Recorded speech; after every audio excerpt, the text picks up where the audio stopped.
ദേവിയുടെ അവതാര ഭാവങ്ങളിൽ ഒന്നാണ് മഹിഷാസുരമർദ്ദിനി എന്ന ഭാവം, അല്ലേ? ആരാ മഹിഷാസുരമർദ്ദിനിയായിട്ട് വരുന്നത്? സാക്ഷാൽ മഹാലക്ഷ്മിയാണ്. മഹാലക്ഷ്മിയുടെ പൂർണ്ണഭാവത്തിലുള്ള അവതാരമാണ് മഹിഷാസുരമർദ്ദിനിയായി വരുന്നത്. മഹിഷൻ എന്ന് പറയുന്ന ഒരു അസുരൻ ഭൂമിയെയും പാതാളത്തെയൊക്കെ സ്വന്തമാക്കി അടക്കി ഭരിച്ചു. വളരെ ശക്തിമാനാണ്. ഈ അസുരൻ തപസ് ചെയ്തു. അസുരന്മാരും ദൈവങ്ങളെ ആശ്രയിക്കുക എന്തിനാണെന്നറിയാവോ? നേട്ടങ്ങൾ കിട്ടാൻ വേണ്ടി. അപ്പം ഭഗവാനെ ആരാധിക്കുന്നത് നേട്ടത്തിന് വേണ്ടിയിട്ടും വരത്തിന് വേണ്ടിയിട്ടുമാകുമ്പോൾ നമ്മളും എന്തായി മാറും?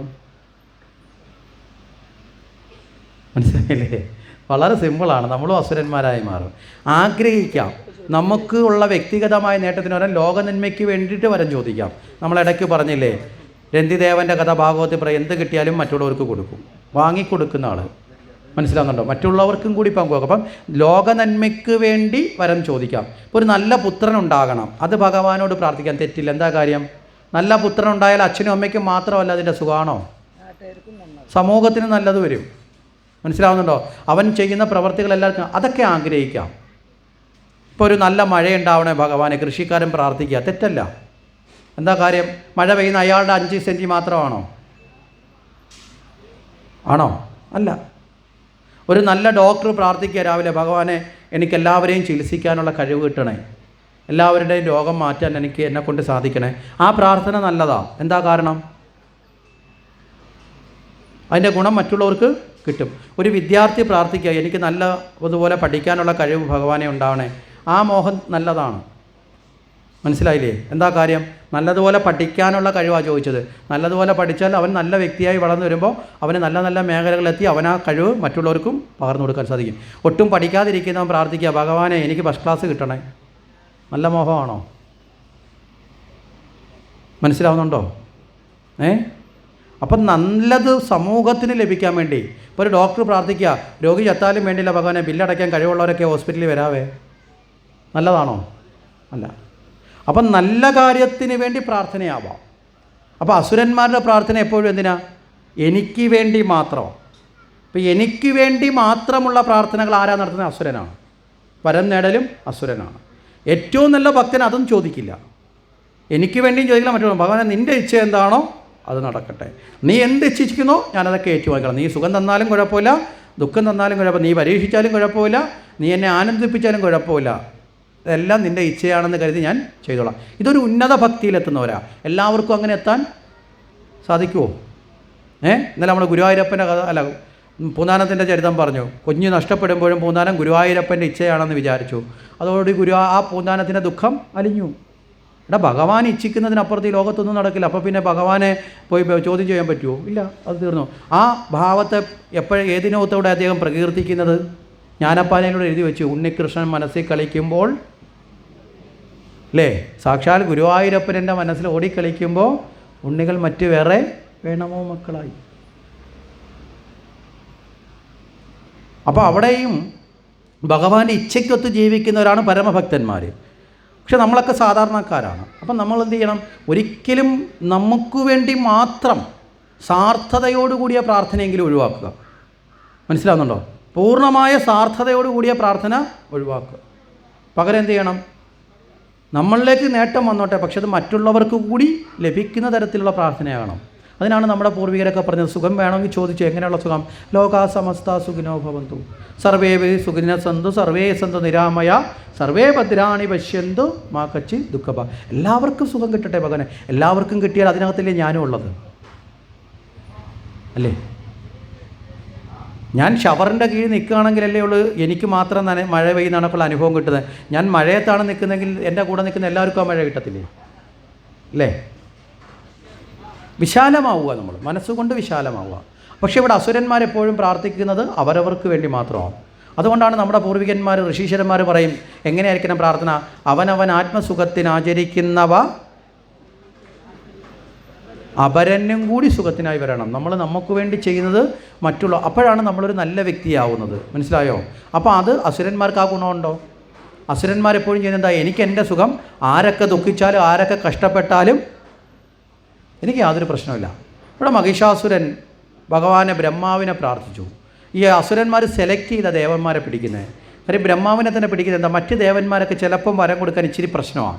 ബ്രഹ്മാവ് പെട്ടെന്ന് കൊടുക്കും. കാര്യം എന്താ, അസുരനായാലും ദേവനായാലും മനുഷ്യനായാലും ഇവരെല്ലാം ബ്രഹ്മാവിന് പുത്രന്മാരാണ്. മക്കളിൽ പിതാവിന് വ്യത്യാസമുണ്ടോ? ഉണ്ടോ? അതുകൊണ്ട് കാരുണ്യമുണ്ട്. ബ്രഹ്മാവിനെ വിളിച്ചു, ബ്രഹ്മാവിനോട് പറഞ്ഞു, എന്താ ഭഗവാൻ ചോദിച്ചു, എന്ത് വരം വേണം? ഭഗവാനെ, എനിക്ക് അമരത്വം വേണം. എന്താ അമരത്വം? മരണമില്ലാത്ത അവസ്ഥ. ബ്രഹ്മാവ് പറഞ്ഞു, അത് എന്നോട് തന്നെ ചോദിക്കണം, ഞാൻ സൃഷ്ടികർത്താവാണ്. നിനക്കറിയില്ലേ, സൃഷ്ടിക്കുക എന്നുള്ളത് എൻ്റെ ജോലി. ഞാൻ സൃഷ്ടിച്ചാൽ ഏത് വസ്തുവിന് എന്തുണ്ടാവും? മരണം ഉണ്ടാവും അല്ലേ? ബ്രഹ്മാവിലൂടെ കടന്നു വരുന്ന ഏത് സൃഷ്ടിക്കുന്ന നാശം ഉണ്ടാവും. സൃഷ്ടിക്കപ്പെട്ടാൽ അത് പരിവർത്തനം ഉണ്ടാവും, നാളെ അത് നശിക്കും. ഉറപ്പിച്ചു പറഞ്ഞു ബ്രഹ്മാവ്. അപ്പോൾ അത് തരാൻ പറ്റില്ല, വേറെ എന്തെങ്കിലും ചോദിച്ചോളൂ. അപ്പോൾ ചോദിച്ചാടാ, ഇനി നാശം ഉണ്ടാവാതിരിക്കാൻ എന്താ വേണ്ടത്? അപ്പോഴാണ് മഹിഷാസുരന് തോന്നിയത്, എടാ പൊതുവിൽ ദുർബലയാണല്ലോ സ്ത്രീകൾ, ഞാനാണെങ്കിൽ നല്ല ശക്തിമാനുമാണ്, ബലിഷ്ഠനാണ്, അതുകൊണ്ട് നാരികളുടെ കൈകൊണ്ട് മരിച്ചോട്ടെ. എന്തായാലും ഇത്രയും ശക്തിയുള്ള ദേവന്മാർക്ക് പോലും തോൽപ്പിക്കാൻ പറ്റാത്ത ഇത്രയും ശക്തിയുള്ള ശക്തിമത്തായി എന്നെ തോൽപ്പിക്കാൻ എന്തായാലും ആർക്ക് ശക്തി ഉണ്ടാവില്ല? നാരിക്ക്, സ്ത്രീക്ക് ശക്തി ഉണ്ടാവില്ല. ഇതാണ് അജ്ഞാനത്തിൻ്റെ ഒരു ഭാഗം. ഈ അർത്ഥത്തിൽ മഹിഷാസുരൻ അങ്ങനെ നിർവഹിച്ചു. പക്ഷേ യഥാർത്ഥത്തിൽ ലോകത്ത് പുരുഷന്മാരെക്കാൾ ശക്തി കൂടുതൽ സ്ത്രീകൾക്കാണ്. ശക്തിയും ബുദ്ധിയും കൂടുതൽ സ്ത്രീകളാണ്. നിങ്ങൾ കൂടുതൽ സ്ത്രീകൾ ഇരിക്കുന്നതുകൊണ്ട് നിങ്ങളെ ഹൈലൈറ്റ് ചെയ്യാൻ വേണ്ടി പറഞ്ഞതൊന്നുമല്ല, യഥാർത്ഥത്തിൽ അങ്ങനെയാണ്. പക്ഷേ ഒരു കുഴപ്പമുണ്ട്, ഇതിനെ രണ്ടിനെ ഉപയോഗിക്കാണ്ട് കണക്ക് ഉപയോഗിക്കാൻ ആർക്കും അറിയത്തില്ല. മനസ്സിലായില്ലേ? ഇത് രണ്ടും കൂടുതലുള്ളത് സ്ത്രീകൾക്കാണ്. ഏറ്റവും കൂടുതൽ ശക്തിയുള്ള സ്ത്രീകളാണ്. നിങ്ങളൊന്ന് സാമാന്യനെ നിർത്തി നോക്കേ.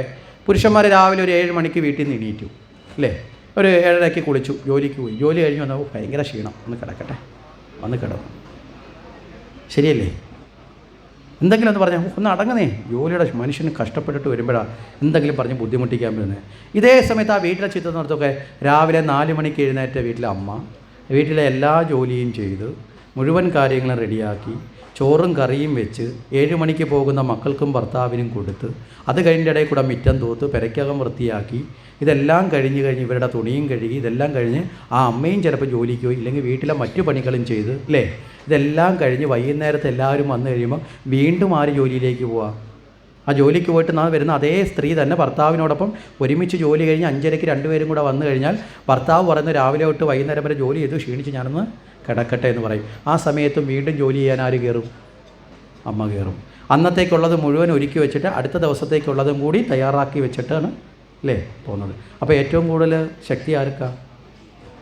ഏറ്റവും കൂടുതൽ പവർ എനർജി സ്ത്രീകൾക്കാണ്. തമാശയ്ക്ക് പറയുന്നതല്ല. കാരണം എന്താ, ഈ ക്ഷമയും സഹനവും കുറച്ച് സ്ത്രീകൾക്ക് ചില ഗുണങ്ങൾ സ്ത്രീകൾക്കുണ്ട്, ചില പോരായ്മകളുണ്ട്, ഗുണമുണ്ട്. ഇത് രണ്ടും അങ്ങനെ പ്രകൃതിയിൽ അങ്ങനെയാണ് സൃഷ്ടിക്കുക, നമ്മുടെ ആരെയും പ്രത്യേകതയല്ല. സ്നേഹം, കരുണ അല്ലേ, കാരുണ്യം. ഇപ്പോൾ ഒരു പനി വന്നു, ഇപ്പോൾ ഒരു പുരുഷനെ സംബന്ധിച്ചുള്ള ഒരു ചെറിയ പനി വന്നു, എനിക്കിന്ന് വയ്യ കിടക്കട്ടെ എന്ന് പറഞ്ഞു. എത്ര പനി വന്ന് നോക്കട്ടെ, തനിക്ക് സ്നേഹമുള്ളവരെ പട്ടിണി കിട്ടിട്ട് അടുക്കളയിൽ കയറാതെ ഏതെങ്കിലും അമ്മ പൊതിച്ചും കൂടി കിടക്കുമോ? വെയ്യാങ്കിലും കയറി ജോലി ചെയ്യും അല്ലേ? കാരണം എന്താ, സ്നേഹമാകുന്ന വികാരം കൊണ്ട് ആ അമ്മ എനർജിയെ ആർജിച്ചെടുക്കും, തളർച്ചയെ മാറ്റും. ഇങ്ങനെയൊക്കെയുള്ള ഒരുപാട് കഴിവ് സ്ത്രീകൾക്കുണ്ട്. ഇതിനെ മറക്കുന്നത് എപ്പോഴും അജ്ഞാനത്തിലാണ്. അതാണ് മഹിഷാസുരൻ സ്ത്രീയെ ദുർബലയായി കണ്ടു. അതുപോലെ തന്നെ ബുദ്ധിയുടെ കാര്യത്തിലും. അതുകൊണ്ടാണ് ഭാരതത്തിൽ നിന്ന് ഉത്ഭവിച്ച ഒരു ആചാരം ഈ കാത് കുത്തുക, കമ്മലിടുക അല്ലേ. ലോകത്ത് കമ്മൽ എന്ന് പറയുന്ന സംസ്കാരം ലോകം മൊത്തം കണ്ടുപിടിച്ച എവിടുന്ന? ഭാരതത്തിലാണ് സർവ്വ സ്ത്രീകൾക്കും കമ്മലുണ്ട്. നമ്മൾ വിദേശത്തൊക്കെ പോയാൽ എല്ലാവർക്കും കമ്മലൊന്നുമില്ല, അപൂർവം ചിലരൊക്കെ ഇടുന്നവരുണ്ടാവും, ഇടാത്തവരും ഉണ്ടാവും ഇല്ലേ. നമ്മളാണ് അലങ്കാരത്തോടു കൂടി കമ്മൽ. എന്തിനായി കമ്മലിടുന്നത്? പെണ്ണാണെങ്കിൽ കമ്മലിടണം, അങ്ങനെയാണോ? എന്തിനാ കമ്മലിടുന്നത്? അറിയാത്തവർ മുഴുവൻ ഇന്നിവിടെ ഒരു വാർപ്പ് ഊരി ഇട്ടിട്ട് പോകണം. ചിലരൊക്കെ സന്തോഷത്തിൽ ഊരിയിട്ടിട്ട് കൈയടിച്ചുകൊണ്ട് പോകും. കാര്യം എന്താ? പണ്ടമാടാ പണ്ടം മുക്കുകൊണ്ട് പറ്റിച്ചിട്ട് പോവും. ചിലരൊക്കെ കരഞ്ഞുകൊണ്ട് ഇടും. എന്താ കാര്യം? ആകെ ഉള്ളതാ എന്ന് പറയും. അറിയത്തില്ലെങ്കിൽ ഇന്ന് ഊരിയിട്ടോണം, നാളെ വാർപ്പ് വെക്കും, നാളത്തേനകത്ത് കണ്ടുപിടിച്ചോണ്ടേ വരാം ഇങ്ങോട്ട്. ഞങ്ങൾ കണ്ടുപിടിക്കാനും പോകുന്നില്ല, ഊരാനും പോകുന്നില്ല, ഇടാനും പോകുന്നില്ല, വരാതിരിക്കാം. സിമ്പിൾ പരിപാടി അത്രയേ ഉള്ളൂ. ഏറ്റവും കൂടുതൽ ബുദ്ധിയുടെ പ്രതീകമാണ്. അതിന് വേറെ തത്വമുണ്ട്, അതെന്താണെന്ന് കണ്ടുപിടിക്കാം. ശരി, അന്വേഷിപ്പിൻ കണ്ടെത്തും. അപ്പോൾ ഇവിടെ മഹിഷാസുരൻ അമരത്വം ചോദിച്ചു, ഇങ്ങനെ ഒരു വരം കിട്ടി. ഈ വരം കിട്ടിയതോടുകൂടി മഹിഷാസുരൻ എന്തായി മാറി? പൂർണ്ണമായിട്ടും മഹിഷാസുരൻ വളരെയധികം കോപിഷ്ഠനായിട്ട് മഹിഷാസുരൻ ഭഗവത് ചിന്തയ്ക്കൊക്കെ അതീതനായി മാറാൻ തുടങ്ങി. വരബലം കിട്ടിയപ്പോൾ അഹങ്കാരിയായി. ഈ മഹിഷാസുരനെ അസുരാധിപനായിട്ട് ശുക്രാചാര്യർ കിരീടമൊക്കെ കൊടുത്തു. അതും കൂടെയൊക്കെ ആയപ്പോൾ മറ്റു ചില അസുരന്മാരുമൊക്കെ വന്ന് രാജാവെന്നുള്ള നിലയിൽ ശക്തിമാനായ മഹിഷാസുരനെ അംഗീകരിച്ചു. ഇതെല്ലാം കൂടി വന്ന മഹിഷാസുരൻ അങ്ങനെ ഇരിക്കുമ്പോൾ മഹിഷാസുരൻ വിചാരിച്ചു, എടാ ഇതുവരെ ഉള്ള സ്ഥലങ്ങളൊക്കെ എൻ്റെ കയ്യിലായി. ആകാശം കിട്ടി, ഭൂമി കിട്ടി, പാതാളം കിട്ടി, കടലിനെ വരെ തൻ്റെ വരുതിയിലാക്കി. ഇത് കഴിഞ്ഞപ്പോഴാണ് നോക്കിയാൽ ദേവന്മാരിരിക്കുന്ന ഒരു സ്ഥലമുണ്ടല്ലേ, അമരാവതി എന്ന് പറയും. അപ്പോൾ ഉംബർഗോമനെയും കൂടെ ഒന്ന് പിടിച്ചാൽ കൊള്ളാം. ആരെയാ? ഇന്ദ്രനെ. അപ്പോൾ ദേവലോകം കൂടി കിട്ടിയാൽ കൊള്ളാമെന്ന് ആർക്ക് തോന്നി? മഹിഷാസുരന് തോന്നി. നമുക്കങ്ങനെയല്ലേ, നമ്മൾ വിചാരിക്കുന്നത് കൂടുതൽ കിട്ടിക്കൊണ്ടിരിക്കുമ്പോൾ നമ്മൾക്ക് കിട്ടിയത് കൊണ്ട് നമ്മുടെ മോഹം തീരുവോ കൂടുവോ? കിട്ടണമെന്ന് ആഗ്രഹിക്കുന്നതിൻ്റെ മോഹം ഒരിക്കലും തീരത്തില്ല. തീരുവോ? നമ്മൾ വിചാരിക്കുക 1000 രൂപ കിട്ടിയാൽ കൊള്ളാം. 1000 രൂപ കിട്ടുമ്പോൾ നമുക്ക് കിട്ടണമെന്ന് മോഹം ഉണ്ടെങ്കിൽ പിന്നെ നമ്മൾ എത്ര ആയിരിക്കും? അതിനാണ് പൂന്താനം കളിയാക്കിക്കൊണ്ട് പാടിയ 10 കിട്ടുമ്പോൾ 100 മതി, എന്ന് 100 കിട്ടിയാൽ 1000 വേണമെന്നില്ലേ? 1000 അത് സഹസ്രവും ലക്ഷമൊക്കെ ഇങ്ങനെ പറഞ്ഞു പോകുന്നത്. അപ്പോൾ ഇത് എപ്പോഴും അത്യാഗ്രഹിക്കൊരിക്കലും എന്തുണ്ടാവില്ല? ആത്മശാന്തി ഉണ്ടാവില്ല. അത്യാഗ്രഹിക്ക് എന്ത് കിട്ടിയാലും തൃപ്തിയാവോ? ആവില്ല. ആത്മശാന്തി ഉണ്ടാവില്ല. അപ്പോൾ ആഗ്രഹങ്ങളെയും അത്യാഗ്രഹങ്ങളെയും എത്ര കണ്ട് ആഗ്രഹത്തെ കുറയ്ക്കുന്നോ അതാണ് ആത്മശാന്തിയുടെ കവാടം. മനസ്സിലാവുന്നുണ്ടോ? നമ്മളൊക്കെ പറഞ്ഞില്ലേ, ഓ ഭഗവാനെ, ലോകത്ത് ഏറ്റവും കൂടുതലായിട്ട് നമുക്ക് കിട്ടേണ്ടത് ശാന്തിയാണ്. ഏറ്റവും പ്രധാനം ശാന്തിയാണ്. അത് കിട്ടണമെങ്കിൽ എന്ത് ചെയ്യണം? ആഗ്രഹങ്ങൾ കുറയ്ക്കണം. എന്ന് വെച്ചിട്ട് ആഗ്രഹങ്ങൾ കുറയ്ക്കാൻ ദുഃഖത്തോടല്ല, മനസ്സിലാക്കണം ഏതിൽ നിന്നാണ് സുഖം, ഏതിൽ നിന്നാണ്. അപ്പോൾ നമുക്ക് കുറയ്ക്കാനും കൺട്രോൾ ചെയ്യാനൊക്കെ പറ്റും. നമ്മുടെ ബോധത്തെ ഒന്ന് ഡെവലപ്പ് ചെയ്താൽ മതി. അപ്പോൾ ഇവിടെയും മഹിഷാസുരൻ അപ്പോൾ അത്യാഗ്രഹം മൂത്തു, ദേവലോകം കൂടി തനിക്ക് കിട്ടണം. ഉടനെ ഒരു ദൂതനെ വിളിച്ചു. വളരെ വേഗത്തിൽ പോവുക. എവിടെ ചെല്ലണം? ആദ്യം ഒരു അറിയിപ്പ് കൊടുക്കണമല്ലോ. ദൂതൻ്റെ അടുത്ത് പറഞ്ഞു, നേരെ ദേവലോകത്ത് ചെല്ലണം. ഇന്ദ്രനോട് പറയണം, ഒന്നുകിൽ എൻ്റെ ആധിപത്യം അംഗീകരിച്ച് എൻ്റെ അടിമയായി നിന്നുകൊണ്ട് ദേവലോകം ഭരിച്ചുകൊള്ളുക. ഇടയ്ക്കിടയ്ക്കൊക്കെ ഞാൻ അവിടെ വരുമ്പോൾ ഒഴിഞ്ഞ് മാറി തരണം, കസേര ഞാൻ കയറിയിരിക്കും. പിന്നെ ഞാൻ ആവശ്യപ്പെടുന്ന സമയത്തൊക്കെ അവിടുന്ന് കപ്പം തരണം. ഈ ആധിപത്യം അങ്ങനെയാണല്ലോ, മുകളിലിരിക്കുന്ന രാജാവ് നാട്ടുരാജാവിൽ നിന്ന് കപ്പം മേടിക്കുന്ന കണക്ക് ഞാൻ പറയുന്നതൊക്കെ കേട്ട് വിധേയമായി എൻ്റെ അടിമയാണ്, പക്ഷേ ദേവലോകം ഭരിച്ചോ. ഒന്നുകിൽ എൻ്റെ ആധിപത്യം അംഗീകരിച്ചുകൊണ്ട് തുടരാം, ഇല്ലെങ്കിൽ ദേവലോകം എനിക്ക് തന്നിട്ട് അവിടം വിട്ട് ഓടിക്കോളാൻ പറഞ്ഞു. മനസ്സിലായില്ലേ? ഇത് രണ്ടും അംഗീകരിക്കാൻ പറ്റുമോ? ഇന്ദ്രൻ ഒട്ടും പറ്റത്തില്ല. ഇന്ദ്രന് സുഖത്തിൻ്റെ മൊത്തത്തിലുള്ള ആളാണ്. ദേവലോകം വിട്ട് ഓടിയാൽ സുഖമില്ല. ആധിപത്യം അംഗീകരിച്ചാൽ അപമാനമല്ലേ? ദേവന്മാർ മുഴുവൻ അസുരൻ്റെ ആധിപത്യം അംഗീകരിച്ചു എന്ന് പറഞ്ഞാൽ അതും പറ്റില്ല. പിന്നെന്താ? അല്ലെങ്കിൽ യുദ്ധം ചെയ്ത് ജയിച്ചിട്ട് നീ ദേവലോകത്തിരുന്നോളാൻ പറഞ്ഞു. മൂന്നാമത്തെ ഓപ്ഷൻ യുദ്ധമാണ്. കേട്ടപ്പോഴത്തേക്ക് ദേവേന്ദ്രന് ദേഷ്യം വന്നു. താൻ മറ്റൊരാളെ അടിമയാവാനോ അഭിമാനമുള്ള ഒരാൾ സമ്മതിക്കില്ല. പിന്നെയോ അവിടം വിട്ടു പോകാൻ, തൻ്റെ കയ്യിലുള്ളത് മുഴുവൻ ഉപേക്ഷിച്ച് പോകാൻ നിർബന്ധിച്ച് ഒരാൾ ഉപേക്ഷിക്കാൻ പറഞ്ഞ്, പേടിപ്പിച്ച് ഉപേക്ഷിക്കാൻ പറഞ്ഞ് നമ്മൾ നല്ല മനസ്സോടെ ഉപേക്ഷിക്കുമോ? അതിന് പറ്റില്ല. യുദ്ധം ചെയ്യാൻ പറഞ്ഞപ്പോൾ ഇന്ദ്രൻ നോക്കി, പിന്നെ അതിലേ ഉള്ളു വഴി. അസുരനെ പോയി പറഞ്ഞ് മനസ്സിലാക്കാനൊന്നും പറ്റില്ല. ഇന്ദ്രൻ നേരെ പറഞ്ഞു. ഇന്ദ്രന് ദേഷ്യം വന്നു, കോപം വന്നു. ഇന്ദ്രൻ പെട്ടെന്ന് ജ്വലിച്ചു. തൻ്റെ സുഖങ്ങളൊക്കെ നഷ്ടപ്പെടുത്താൻ വരുന്ന ആളിനോട് സ്നേഹം വരുമോ? ഇന്ദ്രൻ പെട്ടെന്ന് പറഞ്ഞു, അങ്ങനെ പറഞ്ഞു.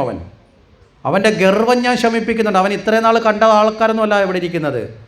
അവൻ ആ പോത്ത്, മഹിഷം എന്ന് പറഞ്ഞാൽ പോത്ത് എന്നുള്ള അർത്ഥമാണ്, അവൻ്റെ 2 കൊമ്പും പിഴുത് ഞാൻ അവനെ തലക്ക് പിടിച്ച് അവനെ നിലത്തടിക്കും ഞാൻ അവനെ.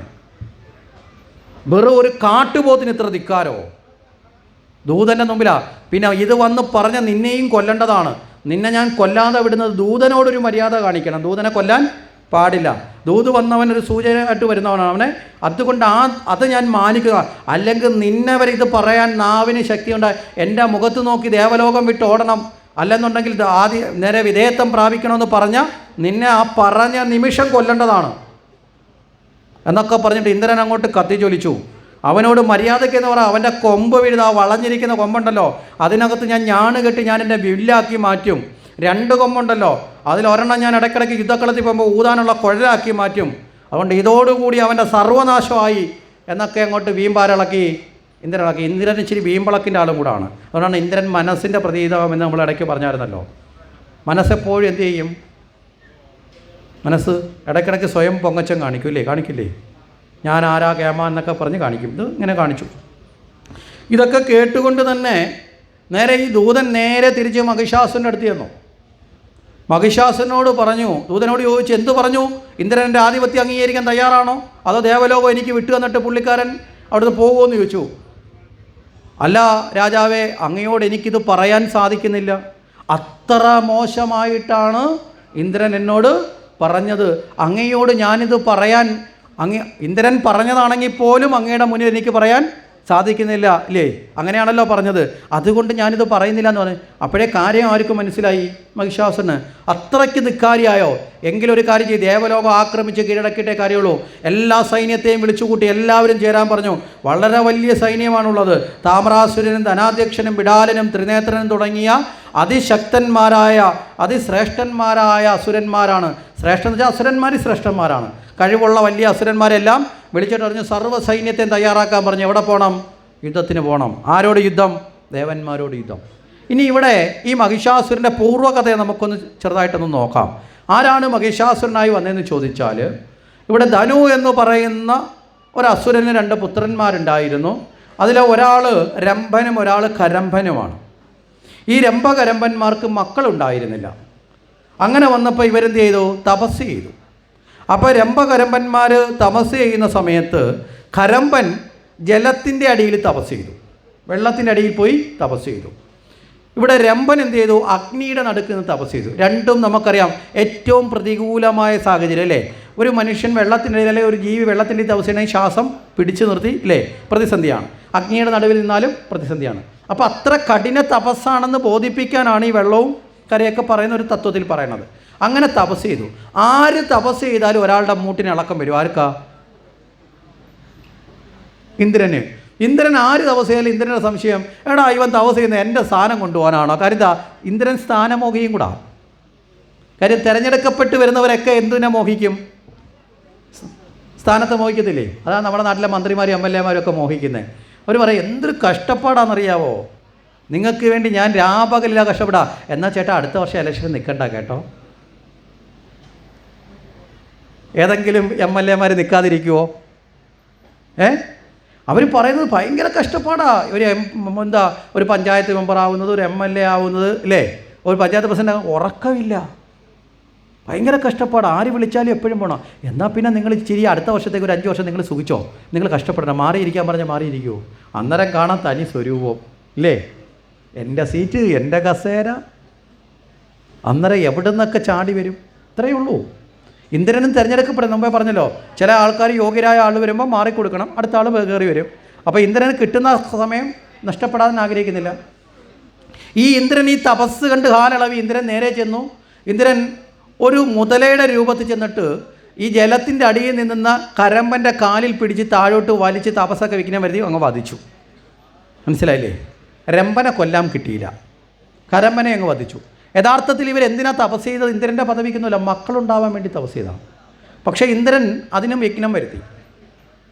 അപ്പോഴത്തേക്ക് അതുവരെയും മക്കൾ വേണമെന്ന് മാത്രമേ ആഗ്രഹം ഉണ്ടായിരുന്നുള്ളൂ ഇവർക്ക്. രക്ഷപ്പെട്ട രംഭന് കുറേ കൂടി ദേഷ്യം വന്നു. രംഭൻ പറഞ്ഞു, മക്കളും വേണം, പക്ഷേ ഇന്ദ്രനെ വധിക്കാൻ പറ്റുന്നത് മക്കളെ കിട്ടണം. മനസ്സിലാവുന്നുണ്ടോ? ദേവന്മാരാണല്ലോ ഇത് തെറ്റ് ചെയ്തത്. അപ്പം ഇനി വെറുതെ മക്കളെ കിട്ടിയിട്ട് കാര്യമില്ല. മനസ്സിലാവുന്നുണ്ടോ? ദേവന്മാരെ പരാജയപ്പെടുത്താൻ, ദേവനാശം വരുത്താൻ പറ്റുന്ന മക്കളെ കിട്ടണം എന്ന് പറഞ്ഞുകൊണ്ട് തപസ് ചെയ്യാൻ വീണ്ടും തുടങ്ങി. അഗ്നിയിലാണല്ലോ തപസ് ചെയ്യുന്നത്. തൻ്റെ ശിരസ് തന്നെ അറുത്ത് അഗ്നിയിലേക്ക് ഹോമിക്കാൻ തുടങ്ങി. അഗ്നിദേവൻ നേരിട്ട് വന്നു. അഗ്നിദേവൻ ചോദിച്ചു, നീ എന്തിനാടാ നിൻ്റെ തല എൻ്റെ ദേഹത്തോട്ട് വെട്ടിയിടണം? എന്താ കാരണം? അഗ്നി ചോദിച്ചു. അഗ്നിക്ക് ആ തപസ്സിൽ, കാരണം തപസ്സെന്ന് വെച്ചാൽ ഒരാൾ എത്ര കുഴപ്പക്കാരനാണെങ്കിലും ഒരു കാര്യത്തിന് വേണ്ടി നിരന്തരം പരിശ്രമിച്ചാൽ, അല്ലേ, ആ ബലം അയാൾ വരും. അപ്പോൾ തപസ്സെന്ന് വെച്ചാൽ നിരന്തര പരിശ്രമമോ.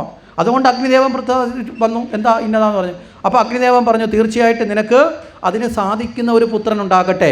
ആകെ ദേവന്മാർ കൊടുക്കാത്ത വരമെന്ന് വെച്ചാൽ ഒറ്റ കാര്യമുള്ളൂ, എന്താ? മരണമില്ല എന്ന് പറഞ്ഞ വരതേ ഉള്ളൂ. ബാക്കി എന്തും കൊടുക്കും. ദേവന്മാരെ നശിപ്പിക്കാനുള്ള വരവും ദേവന്മാർ തന്നെ കൊടുക്കും. മനസ്സിലായില്ലേ? വരം ചോദിച്ചാൽ കൊടുക്കുക തന്നെ വേണം. വരം കൊടുത്തു. അഗ്നിദേവൻ്റെ വരം കിട്ടി. രംഭൻ ഈ വരവൊക്കെ ആയിട്ട് ഇങ്ങനെ മതിച്ചു വരികയാണ്. കുഞ്ഞിനെ ജനിപ്പിക്കാനുള്ള ആ ഒരു ത്വരതയോടുകൂടി, ആ ഭാവത്തോടുകൂടി വരുന്ന സമയത്ത് വളരെ ദൗർഭാഗ്യപരമായി രംഭൻ്റെ അവസ്ഥ. ആകെ കുഞ്ഞിനെ ജനിപ്പിക്കുക, എത്രയും പെട്ടെന്ന് കുഞ്ഞിന് ജന്മം കൊടുക്കണം. അത് മാത്രമായി ഇങ്ങനെ വരുമ്പോഴാണ് യക്ഷകവാടത്തിൽ ഒരു എരുമ നിൽക്കുന്നുണ്ടോ. എരുമ നല്ല മുഴുത്ത യൗവനത്തിലുള്ള എരുമയെ കണ്ടപ്പോൾ ഈ മനുഷ്യത്വം നഷ്ടപ്പെട്ട മനുഷ്യനും മൃഗമായി മാറുമെന്നൊക്കെ കേട്ടില്ലേ, എരുമയെ അങ്ങ് പ്രാപിച്ചു. ഗതിവശാൽ അഗ്നിദേവൻ കൊടുത്ത വരപ്രകാരം എരുമ ഗർഭിണിയായി. മനസ്സിലായില്ലേ? പ്രകൃതി വിരുദ്ധം എന്നൊക്കെ പറഞ്ഞത് ഇങ്ങനെയാണ്. കാര്യം എന്താ? ആസുരിക ഭാവം എപ്പോഴും പ്രകൃതി വിരുദ്ധമാണ്. അത് പഠിക്കാനാ, അല്ലാതെ മനുഷ്യനിൽ നിന്ന് എരുമ ഗർഭം ധരിച്ചു എന്നൊന്നും ചിന്തിക്കാൻ വേണ്ടിയിട്ടല്ല. ആസുരികതയുടെ പരിണിത ഫലം ഒരിക്കലും പ്രകൃതിക്ക് അനുകൂലമായിരിക്കുമോ? ആയിരിക്കുമോ? അല്ല, വിരുദ്ധമാണ്. ഒരു സ്ത്രീയിലാണ് ബീജം നിക്ഷേപിച്ചു എന്ന് പറഞ്ഞാൽ അത് പ്രകൃതിക്ക് അനുകൂലമാണ്. ഇത് പ്രകൃതിക്ക് വിരുദ്ധമാണ്. അസുരന്മാരെപ്പോഴും, ആസുരികതയുള്ളവൻ എപ്പോഴും അവൻ്റെ ഏത് ഉദ്ദേശവും എങ്ങനെയായി മാറും? പ്രകൃതിക്ക് വിരുദ്ധമായിരിക്കും. അതാണ് പ്രകൃതി വിരുദ്ധതയിലേക്ക് കൊണ്ടുവന്നത്. മനസ്സിലായില്ലേ? ആ തലത്തിലാണ് നമ്മളതിൻ്റെ അർത്ഥത്തെ എടുക്കേണ്ടത്. ഇപ്പോൾ ഇങ്ങനെ വന്നു. അന്നേരം എന്തായാലും തൻ്റെ കുഞ്ഞിൻ്റെ ജന്മം കൊടുത്ത് എരുമയെ കൂട്ടിട്ട് വരാതിരിക്കാൻ പറ്റില്ലല്ലോ. കൂടെ കൊണ്ടുവന്ന് ഭൂമിയിലേക്ക് എത്തി അവിടെ വാസമൊക്കെ നടത്തിക്കൊണ്ടിരിക്കുമ്പോഴാണ് യഥാർത്ഥത്തിൽ എരുമയെ കാമിച്ച് നടന്ന ഒരു പോത്ത് വന്നു. പോത്ത് നോക്കിയപ്പോൾ കൊള്ളാം, നല്ലൊരു എരുമ നയിക്കുന്നു. എടാ, ഇവൻ്റെ കൂടെ എന്തിനാ എരുമ നയിക്കുന്നത്? എൻ്റെ കൂടെ ആണല്ലോ ജീവിക്കേണ്ടത്, ഞാനാണല്ലോ ഇല്ലേ പോത്തും എരുമയും തമ്മിലല്ലേ ഭാര്യയും ഭർത്താവും ആവേണ്ടത്. അത് ലംഘിച്ചുകൊണ്ട് ഇതാ രമ്പൻ്റെ കൂടെ താമസിക്കുന്നത്. പോത്ത് എന്ന് പറഞ്ഞ് നമുക്ക് ഒരുമിച്ച് വെക്കാൻ താമസിക്കാം. ഇവിടെ നേരെ എരുമ പറഞ്ഞ് ഞാനിപ്പോൾ ഗർഭിണിയാണ്, വേറൊരാളുടെ കുഞ്ഞു വഹിച്ചുകൊണ്ടിരിക്കുക എന്നൊക്കെ പറഞ്ഞു. അവസാനം ശല്യപ്പെടുത്തുന്ന തൻ്റെ ഭാര്യയെ ശല്യപ്പെടുത്തുന്ന, മഹിഷ്യത്തെ ശല്യപ്പെടുത്തുന്ന പോത്തിനെ ആക്രമിക്കാൻ ആര് വന്നു? രമ്പൻ വന്നു. അപ്പോൾ രമ്പനാണ് തടസ്സമെന്ന് കണ്ടിട്ട് രമ്പനും പോത്തുമായിട്ട് ഇടിയായി. അവസാനം പോത്തിൻ്റെ കുത്തുകൊണ്ട് രമ്പൻ മരിച്ചു. കുത്തി മലർത്തിക്കളഞ്ഞു. വലിയ പോത്താണ് വന്നത്. കുത്തി മലർത്തിക്കളഞ്ഞു. രമ്പൻ മരിച്ചു. ഈ സമയത്ത് അത് കഴിഞ്ഞിട്ട് നേരെ ഈ എരുമയെ പിടിക്കാൻ ഓടി. എരുമ ഓടി തൻ്റെ പഴയ യക്ഷകവാടത്തിലേക്ക്, യക്ഷന്മാരുടെ കവാടത്തിൽ നിന്നാണല്ലോ കണ്ടത്, അവിടേക്ക് ഓടിച്ചെന്നു. ആ കവാടത്തിലുള്ള യക്ഷന്മാരിറങ്ങി വന്നു. അവർ ഈ എരുമയെ രക്ഷിച്ചിട്ട് ആരെ നശിപ്പിച്ചു? ഈ വന്ന പോത്തിനെ നശിപ്പിച്ചു. അപ്പോൾ അത് കഴിഞ്ഞിട്ട് ഇവരെല്ലാവരും കൂടി ചേർന്ന് രമ്പൻ്റെ ശരീരം ചിതയൊരുക്കി. ആ ചിതയിലേക്ക് വെച്ച് കത്തിക്കുന്ന സമയത്ത് ഭർത്താവില്ലാതെ താൻ ജീവിക്കില്ല എന്നുള്ള ഭാവത്തോടു കൂടി തൻ്റെ ഉദരത്തിൽ കിടക്കുന്ന കുഞ്ഞിൻ്റെ ജീവനെപ്പോലും പരിത്യജിച്ചുകൊണ്ട് ഭർത്താവിനോടുള്ള മമത ആര് പ്രകടിപ്പിച്ചു? ഈ മഹിഷം. ഒരിക്കലും അത് ചെയ്യാൻ പാടില്ല. മനസ്സിലായില്ലേ? ഭർത്താവിനോട് സ്നേഹം വരുമ്പോൾ പോയി തീച്ചാടി കൂടെ മരിക്കലല്ല വേണ്ടത്.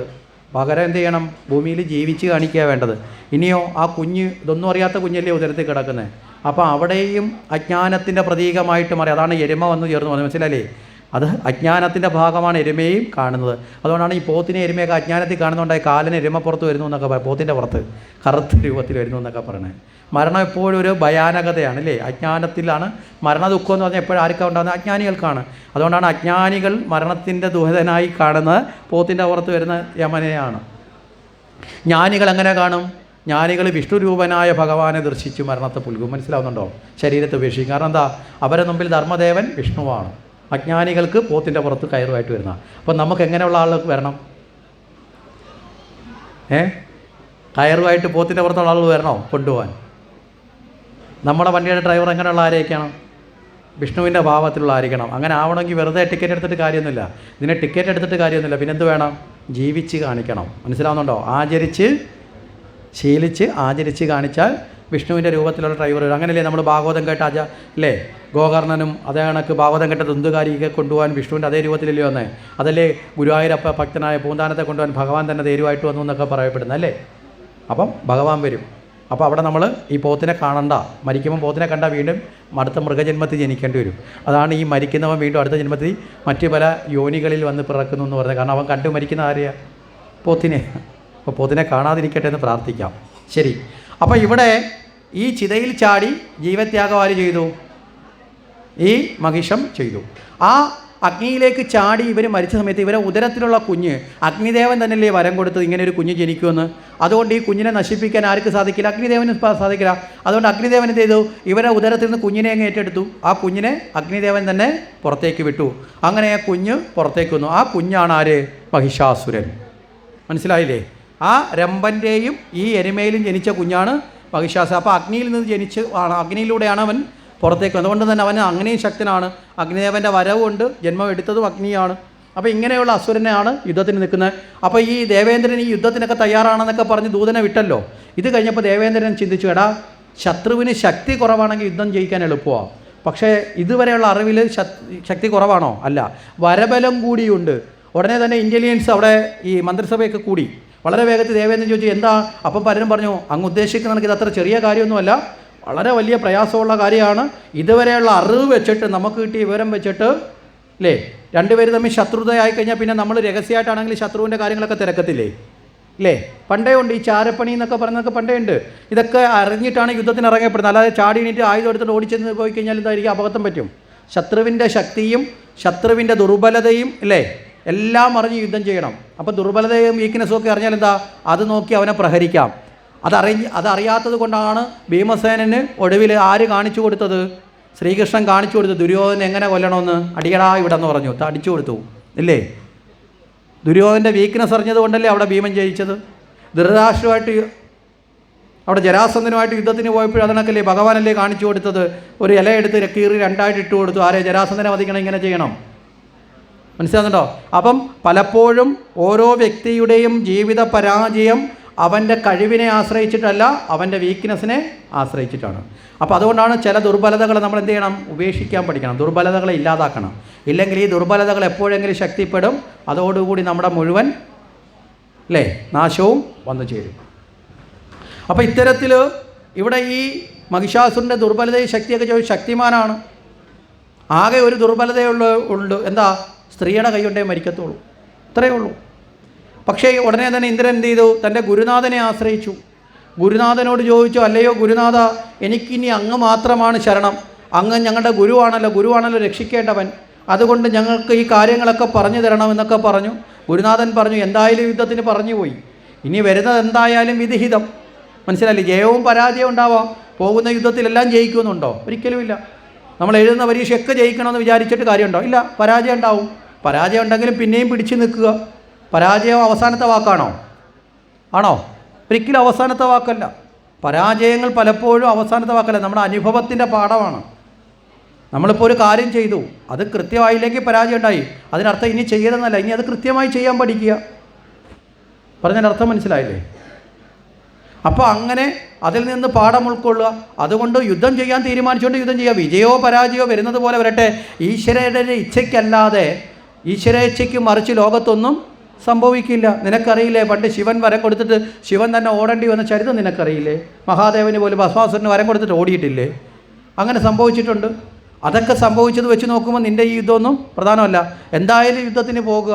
അവസാനം പറഞ്ഞു, അങ്ങയുടെ അനുഗ്രഹം ഉണ്ടാവണം, അങ്ങുണ്ടെങ്കിൽ എനിക്ക് ഈ യുദ്ധത്തിൽ പരാജയമൊന്നും ഉണ്ടാവില്ല. അപ്പോഴും ഇന്ദ്രനോട് പറഞ്ഞു, മുൻജന്മത്തിലെ കർമ്മഫലം വെച്ച് വന്നു ചേരാനുള്ളത് വന്നു ചേരും. പിന്നെ ഞാൻ നിന്നെ പൂർണ്ണമായി വിജയമെന്ന് ഞാൻ പറഞ്ഞ് അനുഗ്രഹിക്കത്തില്ല. കാരണം എന്താ? ചെയ്യുന്ന പ്രവൃത്തിയിൽ ആശങ്കയുള്ളവൻ ഒരിക്കലും എന്തുണ്ടാവില്ല? പൂർണ്ണ വിജയം നേടാൻ ഉറപ്പില്ല. ഉണ്ടോ? ആശങ്ക ഉണ്ടാവരുത്. നമ്മൾ ഏത് പ്രവൃത്തി ചെയ്യുമ്പോഴും ആശങ്ക ഉണ്ടാവരുത്. ഇത് നമ്മൾ ഭക്തന്മാർ പ്രത്യേകിച്ച് മനസ്സിലാക്കണം. ചിലരൊക്കെ അമ്പലത്തിൽ പോയി ചേർന്ന് പ്രാർത്ഥിച്ചിട്ട് വഴിപാട് നേർച്ചേറും. ഭഗവാനെ ഇന്നത് നടക്കണേ, ഞാനൊരു പാൽപ്പായസം നടത്താം. നടത്തിയിട്ട് ഇറങ്ങുമ്പോൾ നടക്കുമോ? ആശങ്കയായി. നടക്കാതെ പോകുന്നതിൻ്റെ കാരണം അതാ. നടക്കും ഭഗവാനെ, നടക്കും, അല്ലെങ്കിൽ നടക്കണം എന്ന് പറഞ്ഞ് അവിടെ രണ്ടാമതൊരു ചിന്ത വന്നാൽ ഭഗവാന് തോന്നും, എടാ ഇവൻ പായസം എന്നെ ഉപയോഗിച്ചു, പക്ഷേ വിശ്വാസം ഇവൻ എന്നില്ല, പിന്നെ നടത്തി തരുമോ? ഇല്ല. നമ്മുടെയൊക്കെ ഭക്തിയിൽ പറ്റുന്നതാണ്. മനസ്സിലാവുന്നുണ്ടോ? 100% ആശങ്കയില്ലാതെ ഏർപ്പെടുന്ന കർമ്മം മാത്രമേ എന്തുണ്ടാവുള്ളൂ? വിജയത്തിലെത്തൂ. ഇവിടെ ഇന്ദ്രന് ആശങ്കയുണ്ട്, അതുകൊണ്ടാണല്ലോ ഇവിടെ കിടന്ന് കരയുന്നത്. അപ്പോൾ ഇത് പറഞ്ഞു, ഗുരു കൈവിട്ടു. അപ്പോൾ പിന്നെ നേരെ അവിടെ പോയി ബ്രഹ്മാവിൻ്റെ അടുത്ത് പോയി. ബ്രഹ്മാവാണല്ലോ ഈ വരമൊക്കെ കൊടുത്തത്. ബ്രഹ്മാവിൻ്റെ അടുത്ത് ബ്രഹ്മാവ് പറഞ്ഞു, അവനെ വധിക്കാൻ സ്ത്രീക്കേ സാധിക്കുള്ളൂ. എന്തായാലും ഞാൻ ആലോചിച്ചിട്ട് കാര്യമൊന്നുമില്ല. കാര്യം എന്താ? ഞാൻ പണ്ട് യുദ്ധമൊന്നും ചെയ്തിട്ടില്ല, ഞാനിങ്ങനെ സൃഷ്ടികർമ്മം മാത്രം നടത്തുന്നത്. ഇനിയിപ്പോൾ അതിനകത്ത് അത്ര അഭ്യാസമൊക്കെ ഉള്ള ഒരാളുണ്ട്. ആരാ? ശിവൻ്റെ അടുത്തേക്ക് പോവാം. നേരെ ബ്രഹ്മാവ് ദേവന്മാരോടെ കൂടി അവിടെ എത്തി. ശിവനെ കാണാൻ ചെന്നു.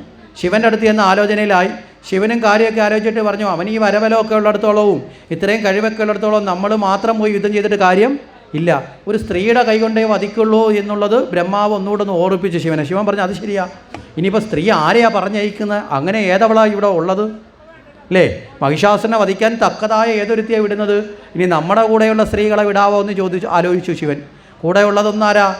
ഒന്ന് ഉമ അല്ലേ? ശിവൻ്റെ കൂടെ ഉമയാണ് ഉള്ളത്. പിന്നെ രണ്ടാമത് വിഷ്ണുവിൻ്റെ കൂടെ ആരാ ഉള്ളത്? ലക്ഷ്മിയാണ് ഉള്ളത്. അത് കഴിഞ്ഞാൽ പിന്നെ ആരാ ഉള്ളത്? ബ്രഹ്മാവിനോടെ സരസ്വതിയാണ് ഉള്ളത്. അപ്പോൾ സ്വന്തം ഭർത്താവിനറിയാമല്ലോ ഭാര്യമാരുടെ ശക്തി എത്രത്തോളം ഉണ്ടെന്ന് അല്ലേ? അതുകൊണ്ട് ശിവൻ ഉറപ്പിച്ച് പറഞ്ഞ്, ഇവരെ 3 പേരെ വിടാൻ കൊള്ളത്തില്ല. ഇവർ 3 പേർക്ക് നമ്മളോട് വഴക്കടിക്കാനും നമ്മളോട് യുദ്ധം ചെയ്യാനും ഒക്കെയുള്ള കഴിവുള്ളല്ലേ. ഭാര്യമാർക്ക് ആകെ യുദ്ധം ചെയ്യാനുള്ള കഴിവ് ആരോടാ? ഭർത്താവിനോടൊരു മഹാഭാരത യുദ്ധം ചെയ്യാൻ പറഞ്ഞാലും ഭാര്യ റെഡിയാവും, ഞാൻ വിട്ടുതരത്തില്ല എന്ന് പറയും. പക്ഷേ വേറൊരാളോട് യുദ്ധം ചെയ്യാൻ പറഞ്ഞിട്ടാ പറയും, പോ മനുഷ്യ, നിങ്ങൾക്ക് മനസ്സൊന്നുമില്ല, എന്നെ പറഞ്ഞാൽ എന്തിനാ അങ്ങോട്ട് വിടുന്നത്, ഞാനൊരു പെണ്ണല്ലേ എന്ന് ചോദിക്കും. മനസ്സിലായില്ലേ? ഭർത്താവിനോട് യുദ്ധം ചെയ്യുമ്പോൾ, കുടുംബത്തിൽ യുദ്ധം ചെയ്യുമ്പോൾ പെണ്ണൊന്നുമല്ല, അന്നേരം രാക്ഷസിയൊക്കെ ആയിട്ട് മാറത്തില്ലേ? അപ്പോൾ ഇവിടെ ശിവൻ കൃത്യമായിട്ട് പറഞ്ഞു, പുരാണങ്ങളൊക്കെ കൃത്യമായിട്ട് നമ്മുടെ മനുഷ്യ മനസ്സിനെ പഠിപ്പിക്കുന്നത്. ശിവൻ കൃത്യമായിട്ട് പറഞ്ഞു, എടാ നമ്മളെ കൂടെയുള്ള പെണ്ണുങ്ങളെയൊന്നും അതിന് കൊള്ളത്തില്ല, അവർ വല്ല കറി വെക്കാനും ചോറ് വെക്കാനും പാല് കാച്ചി തരാനൊക്കെ ഉള്ളൂ, അതുകൊണ്ട് അവരെ വിട്ടിട്ട് വലിയ കാര്യമൊന്നുമില്ല. സ്ത്രീ എന്ന് പറഞ്ഞാൽ ആരെങ്കിലും വിട്ടിട്ട് കാര്യമുണ്ടോ? മഹിഷാസുരനോട് തക്കതായ ശക്തിയുള്ള ആളിനെ വിടണം, വേണ്ടേ? അങ്ങനെ പറഞ്ഞു. എന്നാൽ പിന്നെ എന്ത് ചെയ്യാം, നമുക്ക് വിഷ്ണുവിനോടും കൂടി ആലോചിക്കാം. ഇനി വിഷ്ണുവിനോടും കൂടി ആലോചിക്കാൻ നമ്മൾ മാത്രം തീരുമാനം എടുത്തിട്ട് പാഴായി പോകണ്ടല്ലോ. നേരെ പാലാഴിയിലെത്തി. വിഷ്ണു ചോദിച്ചു, എന്താ എല്ലാവരും കൂടി? അതറിയുന്നില്ലേ, സംഭവം ഇങ്ങനെയൊക്കെയാണ്. ഞാനും കാര്യങ്ങളൊക്കെ അറിഞ്ഞുകൊണ്ടിരിക്കുകയാണ്. അപ്പോൾ ഇപ്പോൾ എന്താ വേണ്ടത്? അതിങ്ങനെയാണ്. ശരി, വിഷ്ണു പെട്ടെന്ന് പറഞ്ഞു, എന്നാൽ പിന്നെ നമുക്ക് പോയി യുദ്ധം ചെയ്യാം, ഞാനും റെഡിയാണ്, നമുക്ക് എല്ലാവരും കൂടെ പോയി യുദ്ധം ചെയ്യാം എന്ന് പറഞ്ഞു. അപ്പോൾ വിഷ്ണു അവിടെ എന്ത് ചെയ്തു? വിഷ്ണു അവിടെ വലിയ പ്രാധാന്യമൊന്നും ഇതിന് കൊടുത്തില്ല. സ്ത്രീകളെ കൊണ്ട് മരണം കൊടുക്കുന്നുള്ള വലിയ പ്രാധാന്യം അവിടെ കൊടുത്തില്ല. പകരം യുദ്ധം ചെയ്യാൻ. കാരണം എന്താ? വിഷ്ണുവിനെ സ്ത്രീയാവാൻ വലിയ പാടെന്നുള്ള ആളല്ല. ആ അർത്ഥത്തിലാണ് വിഷ്ണു അത് പറഞ്ഞത്, മനസ്സിലായില്ലേ? പക്ഷേ ഇതൊക്കെ പറഞ്ഞിട്ട് നേരെ അവിടെ ചെന്നു. കാരണം വിഷ്ണു സർവ്വമോഹിനിയാണ്, മനസ്സിലായില്ലേ? എല്ലാ മോഹത്തിൻ്റെ തലത്തിലും ആര് മാറും? വിഷ്ണു, അല്ലേ? No സർജറിയാണ്, without സർജറിയാണ്. മോഹിനിയാവാനും മോഹനാവാനും, അല്ലേ, മോഹനാങ്കനാവാനും ഒക്കെ ആർക്ക് സാധിക്കും? വിഷ്ണുവിന് സാധിക്കും. അപ്പോൾ പറഞ്ഞു, ശരി യുദ്ധം ചെയ്യാം. അങ്ങനെ ഇവരെല്ലാവരും കൂടി സൈന്യത്തേക്ക് ഒരുക്കി തയ്യാറാക്കി നേരെ യുദ്ധത്തിന് വന്നു. അപ്പോൾ ഇവിടെ മഹിഷാസുരൻ അറിഞ്ഞു, ദേവന്മാരെല്ലാവരും കൂടി യുദ്ധത്തിന്. മഹിഷാസുരന് സന്തോഷമായി. മഹിഷാസുരൻ പൊട്ടിച്ചിരിക്കാൻ തുടങ്ങി. എന്താ കാരണം? ഈ വരബലം നേടിയ എന്നെ കൊല്ലാൻ വരുന്നതെല്ലാം ആണുങ്ങളാണ്, എന്തായാലും തനിക്ക് നാശമില്ല. പിന്നെയോ ദേവന്മാരെ മുഴുവൻ ഓട്ടിച്ചിട്ട് പിടിക്കണം, എല്ലാവരെയും കൂടെ ഒരുമിച്ചങ്ങ് കൊന്നേക്കാം. മനസ്സിലായില്ലേ? മഹിഷാസുരൻ അങ്ങനെ പറഞ്ഞു, തിരുമൂർത്തികളെയൊക്കെ ഞാൻ ഇപ്പോൾ എടുത്ത് അമ്മാനാടും, ശിവൻ ശിവലോക്കെ ആയിട്ട് ഓടുന്ന ഓട്ടം നോക്കിക്കോ എന്നൊക്കെ പറഞ്ഞ് യുദ്ധക്കളത്തിലേക്ക് വന്നു. തൻ്റെ കൂടെ ഉണ്ടായിരുന്ന ആ അസുരന്മാരെയൊക്കെ ഓരോരുത്തരായിട്ട് യുദ്ധത്തിലേക്ക് വേണ്ടി പറഞ്ഞു വിട്ടു. അങ്ങനെ അമരസൈന്യത്തോടു കൂടി യുദ്ധം ചെയ്യാൻ വേണ്ടിയിട്ട് തൻ്റെ ബലിഷ്ഠന്മാരായ മന്ത്രിമാരെയും ഒക്കെ പറഞ്ഞു വിട്ടുകൊണ്ട് ആ ദാനവേന്ദ്രനായിട്ടുള്ള മഹിഷാസുരൻ തൻ്റെ ഗദയുമായിട്ട് ആനപ്പുറത്ത് കയറിയിരുന്നു കൊണ്ട് സർവ്വതിനെയും തകർത്തുകൊണ്ട് മുന്നോട്ട് നീങ്ങാൻ തുടങ്ങി. അവിടെ അങ്ങോട്ട് മഹിഷാസുരനെ പെട്ടെന്ന് അങ്ങോട്ട് തടയാൻ ദേവന്മാർക്ക് സാധിക്കാത്ത അവസ്ഥ വന്നു. അത്ര ശക്തമായിട്ടുള്ള യുദ്ധം അങ്ങോട്ട് മുന്നോട്ട് പോയി. ആ മുന്നോട്ട് പോകുന്ന ആ യുദ്ധത്തിൻ്റെ ആ ഭാവമൊക്കെ കണ്ടിട്ട് ഓരോരുത്തരെയും ബിലാടനും അതുപോലെ തന്നെയുള്ള അസുരന്മാരും ഒക്കെ ഇന്ദ്രനോട് ഏറ്റുമുട്ടി ഇന്ദ്രന് പരാജയമുണ്ടാകുന്ന അവസ്ഥ വന്നു. അപ്പോൾ ഇന്ദ്രന് പരാജയമുണ്ടാകുന്ന അവസ്ഥ വന്നപ്പോഴത്തേക്ക് താമരനും ബിഡാലനുമൊക്കെ ഏറ്റുമുട്ടുന്ന അവസ്ഥ കണ്ടപ്പോഴത്തേക്ക് അവിടെ ആര് യുദ്ധത്തിൻ്റെ രംഗത്തേക്ക് കയറി വന്നു? മഹാവിഷ്ണു യുദ്ധം ഏറ്റെടുത്തു. പലരും അങ്ങോട്ടും വധിക്കപ്പെടുന്നുണ്ട്, ഇങ്ങോട്ടും വധിക്കപ്പെടുന്നുണ്ട്. തൻ്റെ സൈന്യത്തിലെ സൈനാധിപന്മാർ പലരും വധിക്കപ്പെടുന്നുണ്ട്. പക്ഷേ എങ്കിലും മഹിഷാസുരന് പരാജയ ഭീതിയിൽ. എന്താ കാരണം? സ്ത്രീകളില്ലല്ലോ യുദ്ധക്കളത്തിൽ. അതാണ് ഏറ്റവും വലിയ ബലം. തൻ്റെ ദൗർബല്യം ഒരിക്കലും തനിക്ക് നാശം വരില്ല എന്ന് ഉറപ്പിച്ചു. അങ്ങനെ യുദ്ധത്തിലേക്ക് മുന്നോട്ട് വരും. മഹാവിഷ്ണു മുന്നോട്ട് വന്നു. മഹാവിഷ്ണുവിൻ്റെ സുദർശന ചക്രത്തെ പോലും അവിടെ ആര് അതിജീവിച്ചു? അവിടെ മഹിഷാസുരൻ അതിജീവിച്ചു. മായയാൽ അറ്റുപോയി. അത് കഴിഞ്ഞ് യുദ്ധം അങ്ങോട്ടും ഇങ്ങോട്ടും വന്നു. മഹാവിഷ്ണുവും അതുപോലെ തന്നെ ഈ പറയുന്ന മഹിഷാസുരനുമായി യുദ്ധത്തിൽ ഏർപ്പെടുന്ന സമയത്ത് ഗദയുമായിട്ടാണ് രണ്ടുപേരെ യുദ്ധം. സുദർശന ചക്രം അറ്റുപോയപ്പോഴത്തേക്ക് നേരെ മഹാവിഷ്ണു തൻ്റെ ഗദയുമായി ചാടി ഇറങ്ങി ഗദയെടുത്ത് മഹിഷാസുരൻ തലയ്ക്കൊരടി കൊടുത്തു. മഹിഷാസുരൻ ബോധം കെട്ടൊന്ന് മൂർച്ഛിച്ച് വീണു. ഒരു 2-3 സമയം കഴിഞ്ഞപ്പോഴത്തേക്ക് മഹിഷാസുരൻ തല ഉടഞ്ഞ് ചാടി എഴുന്നേറ്റിട്ട് തൻ്റെ ഗദ എടുത്തിട്ട് മഹാവിഷ്ണുവിൻ്റെ നെഞ്ചാമൂടിക്ക് ഒരു അടി കൊടുത്തു. മഹാവിഷ്ണു മറിഞ്ഞു വീണു, മൂർച്ഛിച്ച് വീണു. ആ സമയം നോക്കി ഗരുഡൻ മഹാവിഷ്ണുവിനെ എടുത്തുകൊണ്ട് ഓടിക്കളഞ്ഞു. കാര്യം അപകടമാണല്ലോ, കൊണ്ട് മാറി. അപ്പോഴത്തേക്ക് മഹാവിഷ്ണു റെസ്റ്റ് കിട്ടാൻ വേണ്ടി ആ സമയത്ത് യുദ്ധത്തിന് ആര് കയറി? ശിവൻ കയറി. ശിവനുമായി യുദ്ധം ചെയ്ത് തൃശൂലമൊക്കെ അയച്ചു. ശിവൻ്റെ തൃശൂലത്തെ നിഷ്ഫലമാക്കിക്കൊണ്ട് മഹിഷാസുരൻ യുദ്ധം ചെയ്തു. അങ്ങനെ ശിവനും പിടിച്ചു നിൽക്കാൻ പറ്റുന്നില്ല എന്ന അവസ്ഥ വന്നപ്പോൾ ഇതിൻ്റെ എല്ലാം കാരണം എന്താ? ശിവനോ വിഷ്ണുവിനോ ശക്തി കുറവുള്ളത് കൊണ്ടല്ല. ഇവിടെ ബ്രഹ്മാവിൻ്റെ ഒരു വരമുണ്ടല്ലോ, നാരീശക്തി, സ്ത്രീകളെ കൊണ്ട് മാത്രമേ തോൽപ്പിക്കാൻ പറ്റൂ. അപ്പോൾ ആ വര ഉള്ളിടത്തോളം കാലം വേറെ ഒരാൾക്ക് ചെയ്യാൻ പറ്റില്ല, അത്രയേ ഉള്ളൂ. അങ്ങനെ വന്നപ്പം വീണ്ടും വിഷ്ണു തിരിച്ചു വന്നു. ഈ സമയത്തേക്ക് ഒരു വലിയ സിംഹത്തിൻ്റെ രൂപത്തിലേക്ക് മഹിഷാസുരൻ മാറി. പരാക്രമിയായ സിംഹത്തിൻ്റെ രൂപത്തിലേക്ക് മാറിയിട്ട് മഹാവിഷ്ണുവിനെ അന്നേരം രക്ഷിച്ചുകൊണ്ടുപോയി ഗരുഡനാണല്ലോ. ഗരുഡനെ മാന്തി പൊളിച്ച് ഗരുഡൻ്റെ ശരീരത്തെയൊക്കെ വികൃതമാക്കി. മഹാദേവനെയും വിഷ്ണുവിനെയൊക്കെ തൻ്റെ കരങ്ങൾ കൊണ്ട് ആഞ്ഞടിച്ച് കിട്ടുന്ന ദേവന്മാരെ എല്ലാം വലിച്ച് കടിച്ച് കീറുന്ന അവസ്ഥയെത്തി. ആ അവസ്ഥയിലേക്ക് എത്തിയപ്പോൾ അവസാനം മഹാവിഷ്ണു യുദ്ധത്തിൽ നിന്ന് പിന്മാറി. ശിവനും പാലായനം ചെയ്തു. രണ്ടുപേരും പറഞ്ഞു ഇനി മുന്നോട്ട് പോയിട്ട് കാര്യമൊന്നുമില്ല, കാര്യം ഇവനെ പരാജയപ്പെടുത്താൻ സാധിക്കില്ല എന്ന് ഉറപ്പായി. അവരാ നിമിഷം തന്നെ പാലാഴിയിലേക്ക് വിഷ്ണുവും പോയി, അതുപോലെ ശിവൻ കൈലാസത്തിലേക്കും പോയി. ദേവേന്ദ്രൻ പറഞ്ഞു ഇനി ഒരൊറ്റ രക്ഷയേ ഉള്ളൂ. എന്താ? ഒരു സിനിമയെ പറഞ്ഞത്, തോമസ് കുട്ടി വിട്ടോടാ. നേരെ ദേവന്മാരുള്ളവരടുത്ത് പറഞ്ഞു വിട്ടോടാ. എല്ലാവരും കൂടെ ഓടി പല ഗുഹയിലും പലയിടത്തുമൊക്കെ പോയി ഒളിച്ചിരുന്നു. പല സ്ഥലങ്ങളിൽ പോയി പാലായനം ചെയ്തു. ദേവലോകത്തേക്ക് ചെല്ലാൻ പറ്റില്ല. ദേവലോകം ആരുടെ കയ്യിലായി? മഹിഷാസുരൻ്റെ കയ്യിലായി. ഇങ്ങനെ കുറേ നാൾ കഴിഞ്ഞു. മഹിഷാസുരൻ്റെ കയ്യിൽ നിന്ന് ദേവലോകം കിട്ടാൻ ഒരു വഴിയില്ല. ദേവന്മാർ പറഞ്ഞു ഇനി ഇങ്ങനെ കഴിയാൻ പോയാൽ നമ്മൾ ജീവിതകാലം മുഴുവൻ ഈ ഗുഹയിലൊക്കെ ഒളിച്ച് കഴിയേണ്ടി വരും. പുറത്തിറങ്ങുന്നില്ല. കാര്യം എന്താ? പേടിച്ചിട്ടാ. ഇനി അഥവാ പുറത്തിറങ്ങിയ മഹിഷാസുരൻ്റെ ആൾക്കാരെങ്ങാനും വന്ന് പിടിച്ചുകൊണ്ട് പോയാലോ? അവസ്ഥയെത്തി. ഭയം വന്നാൽ ഏതൊരാളിനെയും ഭയം, ഉള്ളിൽ ഭയം വന്നാൽ അവിടെ നിന്ന് നമ്മുടെ നാശം തുടങ്ങും, ഇല്ലേ? അതുകൊണ്ടാണ് ഭയം അരുതെന്ന് പറയുന്നത്. ഭക്തന് ഭയം അരുത്. ഭയം വന്നാൽ നമുക്ക് ഏത് കഴിവുണ്ടെങ്കിലും എത്ര യോഗ്യതയുണ്ടെങ്കിലും ഭയം വന്നാൽ പിന്നെ ആ കഴിവ് ഉപയോഗിക്കാൻ പറ്റുമോ? ഉപയോഗിക്കാൻ പറ്റില്ല. ഇവിടെ ദേവന്മാർക്ക് ഭയം വന്നു. ഇവരെല്ലാവരും കൂടി വീണ്ടും പോയി ബ്രഹ്മാവിൻ്റെ അടുത്ത്. ബ്രഹ്മാവെ, അന്ന് നമ്മളെല്ലാം കൂടെ ഒന്ന് നോക്കിയതാണ്, പക്ഷേ അന്ന് നടന്നില്ല എന്ന് വെച്ചാൽ എക്കാലവും നടക്കില്ല എന്ന് പറയില്ല. കാരണം കാലം മാറുന്നതനുസരിച്ച് അല്ലേ പലരുടെയും സമയവും മാറ്റം വരും. എല്ലാ കാലത്തും എല്ലാം ഒരുപോലെ ഇരിക്കുമോ? കാലം മാറുന്നതനുസരിച്ച് മാറ്റം. ചിലപ്പോൾ അന്ന് മഹിഷാസുരൻ്റെ കാലമായിരിക്കും. അതുകൊണ്ടായിരിക്കും വിഷ്ണു വരെ സാധാരണ എല്ലാത്തിൽ നിന്ന് രക്ഷിക്കുന്ന ആളാണ് വിഷ്ണു. പിന്നെ വിഷ്ണു മാത്രമല്ല, ദുഃഖം വരുമ്പോൾ രക്ഷിക്കുന്ന ആളാണ് ശിവൻ. ആ വിഷ്ണുവും ശിവനും കൂടെ ഒരുമിച്ച് വന്നിട്ട് രക്ഷിക്കാൻ പറ്റാത്തത് അവരുടെ ശക്തി കുറവ് കൊണ്ടൊന്നും ആയിരിക്കില്ല. പിന്നെയോ കാലം അനുകൂലമല്ലെങ്കിൽ, മനസ്സിലാകുന്നുണ്ടോ? കാലം അനുകൂലമല്ലെങ്കിൽ ആരൊക്കെ കൂടെ ഉണ്ടെന്ന് പറഞ്ഞിട്ടും കാര്യമുണ്ടോ? ഉണ്ടോ? കാലവും അനുകൂലമാവണം. മനസ്സിലാവുന്നുണ്ടോ?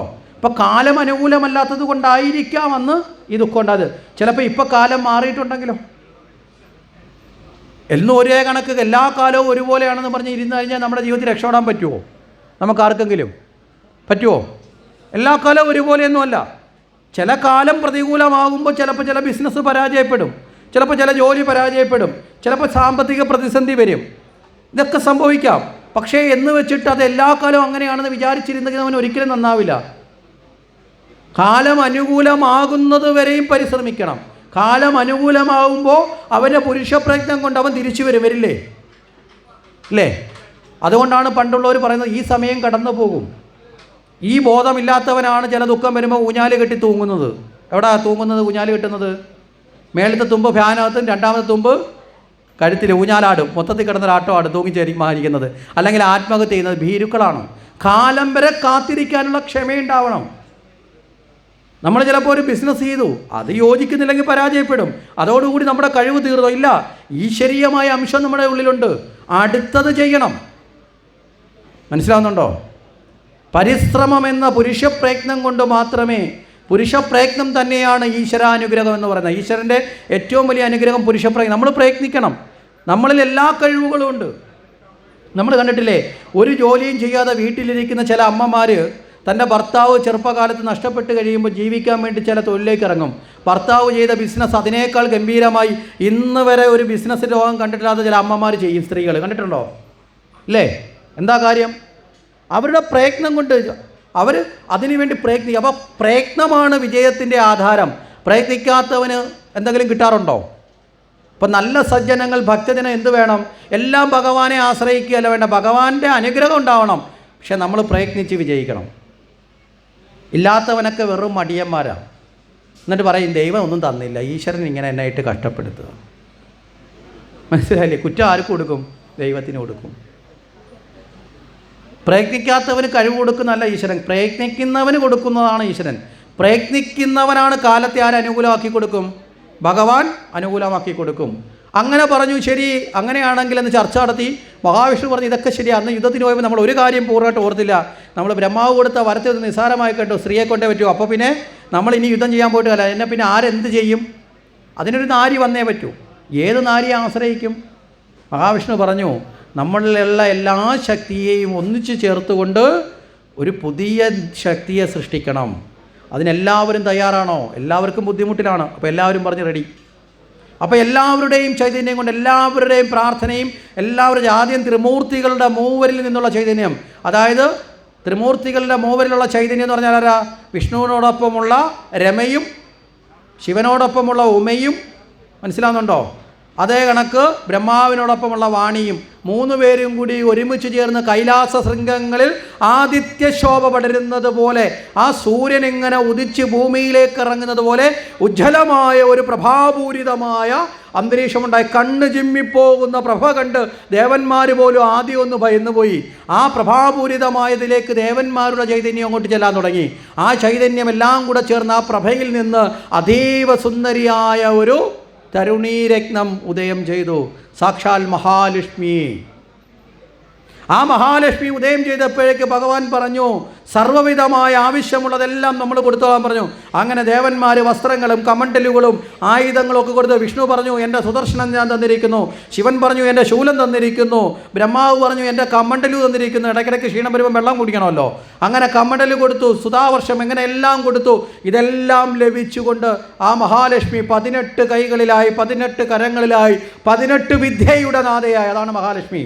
18 കൈകളെന്ന് പറയുമ്പോൾ ഒരു ആളിൻ്റെ ദേഹത്തെ കൈകളല്ല, 18 വിദ്യ, 18 തത്വമുണ്ട്. അതാണ് 18 പടികടന്ന് സന്നിധാനത്തേക്ക് എത്തുന്ന ഭക്തൻ അയ്യപ്പനായി മാറുന്നതിൻ്റെ പൊരുള്. പഞ്ചഭൂതങ്ങളും പഞ്ചജ്ഞാനേന്ദ്രിയവും പഞ്ചകർമ്മേന്ദ്രിയവും കടന്ന് മനസ്സിനെയും കടന്ന് ജീവൻ പരമാത്മാവിലേക്ക് എത്തുമ്പോൾ 3 5 15 18 എന്ന തത്വത്തിലേക്ക് കടന്നു. അവിടെയാണ് പരമമായ തത്വത്തെ ശ്രവിക്കുന്നത്. അത്തരത്തിൽ ആ 18 വിദ്യയുടെയും നാഥയായി ദേവി ജ്വലിച്ചുകൊണ്ട് ദേവി നേരെ ഒന്ന് അട്ടഹസിച്ചു, ചിരിച്ചു, പൊട്ടിച്ചിരിച്ചു. ദേവിയോട് പറഞ്ഞു ഇന്നതിനാണ് വിളിച്ചതെന്നൊക്കെ പറഞ്ഞു. ദേവിയുടെ അട്ടഹാസം മഹിഷാസുരൻ ദേവന്മാർക്ക് ആനന്ദമായി മാറി. കാര്യം എന്താ? മഹിഷാസുരൻ്റെ കഥ ഇതോടുകൂടി കഴിഞ്ഞു എന്ന് ഉറപ്പിച്ചു. കാര്യം ആ ദേവിയുടെ ആ ഭാവം തന്നെ അങ്ങനെയാണ്. വന്നത് ചെറുതായിട്ടൊന്നും, ഇൻട്രഡക്ഷൻ തന്നെ വലുതായിട്ടല്ലേ, സൂര്യൻ ഇറങ്ങി വരുന്ന നടക്കാൻ വന്നേ. അത് കണ്ടപ്പോൾ തന്നെ ദേവന്മാരുടെ ദുഃഖങ്ങളൊക്കെ ആകുന്നു. ദേവന്മാർ കടലിൽ ചാടി മുങ്ങി കുളിക്കാൻ തുടങ്ങി. ഇതുവരെ പേടിച്ചേർന്നവരൊക്കെ സന്തോഷത്തിലെത്തി. കാരണം നല്ല കാലം വരാൻ പോകുന്നു. ദേവിയുടെ ഈ പൊട്ടിച്ചിരി നേരെ മഹിഷാസുരൻ കേട്ടു. മഹിഷാസുരൻ ഈ ചിരി ഇഷ്ടപ്പെട്ടില്ല. എടാ, ഞാൻ ഈ ഭൂമി, ഈ പ്രപഞ്ചം മുഴുവൻ നാഥനായിരിക്കുമ്പോൾ എന്നേക്കാളും വലുതായി ചിരിക്കാൻ ആർക്കാടാ ഇവിടെ അനുവാദമുള്ളത്? അല്ലേ? എല്ലാത്തിൻ്റെയും മുകളിൽ ഇരിക്കുന്ന ആളല്ലേ ചിരിക്കേണ്ടത്, ബാക്കിയുള്ളവരൊക്കെ അതിൽ താഴെയല്ലേ ചിരിക്കണ്ടേ? ഇത് കേട്ടപ്പോൾ മന്ത്രിമാരോട് പറഞ്ഞു, പോയി അന്വേഷിക്കുക. ആരാന്ന് വെച്ചാൽ പിടിച്ചു കിട്ടാൻ പറഞ്ഞു, കൊന്നേക്കാൻ പറഞ്ഞു.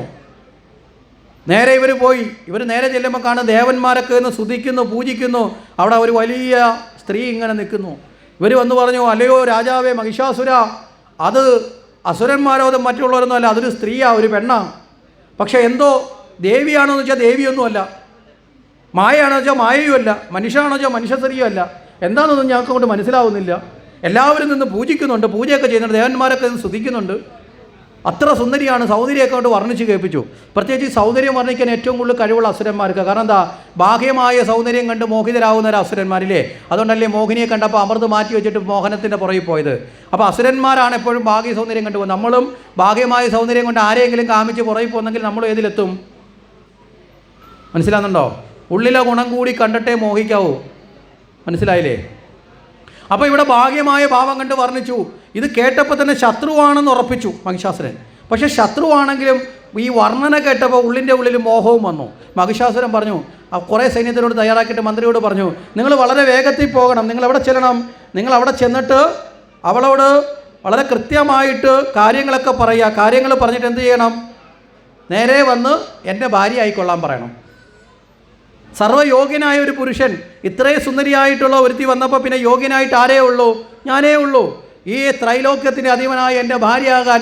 അതുകൊണ്ട് കൊല്ലണ്ട, പതുക്കെ എന്തെങ്കിലും പറഞ്ഞ് ആദ്യം അനുനയിപ്പിച്ച് വിളിച്ചുകൊണ്ട് വരാൻ, ഇല്ലേ? സ്നേഹത്തിൽ ഇഞ്ഞ് കൊണ്ടുവരാൻ.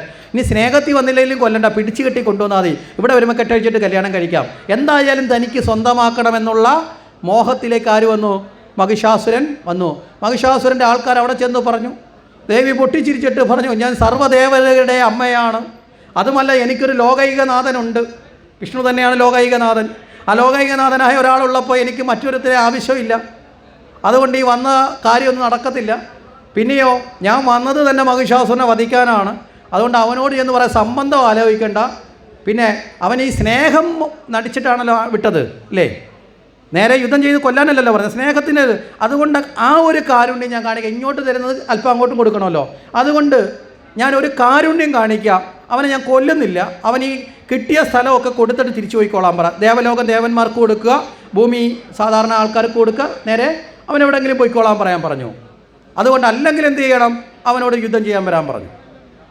നേരെ ചെന്ന് മഹിഷാസുരനോട് പറഞ്ഞു. മഹിഷാസുരൻ പറഞ്ഞു, ഇനി വേറെ കഥയിലൊന്നുമില്ല, യുദ്ധം ചെയ്യാം. അങ്ങനെ യുദ്ധം ആരംഭിച്ചു. അതിശക്തമായ ഘോരമായ യുദ്ധത്തിലേക്ക് ഏർപ്പെട്ടു. ഇവരെ സൈന്യങ്ങളെ ഓരോന്നിനെയും വധിച്ചു. ഓരോരോ വിടുന്ന ആൾക്കാരെയും ദേവി വധിച്ച് മുന്നോട്ട് പോയി. അങ്ങനെ ദേവിയുടെ ആ ഒരു ശക്തി രൂപത്തിനു മുമ്പിൽ പിടിച്ചു നിൽക്കാൻ സാധിക്കാതെ വരുമ്പോൾ അവസാനം വിരൂപാക്ഷനെയും മറ്റുള്ളവരെയും താമ്രാക്ഷനെയും ഒക്കെ വധിച്ചു വന്നു. ദുർധരനെയൊക്കെ വധിച്ചു. ഇവരൊക്കെ ചെന്ന് ഓരോരോ വാക്കുകളൊക്കെ പറയുന്നുണ്ട്. അല്ലയോ സ്ത്രീരത്നമേ, നിനക്ക് യോഗ്യനായത് ഇന്ന ആളാണ്, നീ ഇങ്ങനെ അജ്ഞാനം കൊണ്ടാണ് യുദ്ധത്തിൽ നിൽക്കുന്നത്, സ്ത്രീക്ക് യുദ്ധം പാടില്ല എന്നൊക്കെ പറഞ്ഞു. ഇതെല്ലാം പറഞ്ഞതിന് ശേഷം ഏറ്റവും ഒടുവിൽ മഹിഷാസുരൻ തന്നെ നേരിട്ടെന്ന് ബാക്കി എല്ലാവരും വീണപ്പോൾ മഹിഷാസുരനുമായി ദേവി നേരിട്ട് യുദ്ധത്തിൽ ഏർപ്പെട്ടു. അങ്ങനെ ദേവി മഹിഷാസുരനുമായിട്ട് നേരിട്ട് ഏർപ്പെട്ടു. അങ്ങനെ ആ മഹിഷാസുരനുമായിട്ട് ഘോരമായ യുദ്ധം.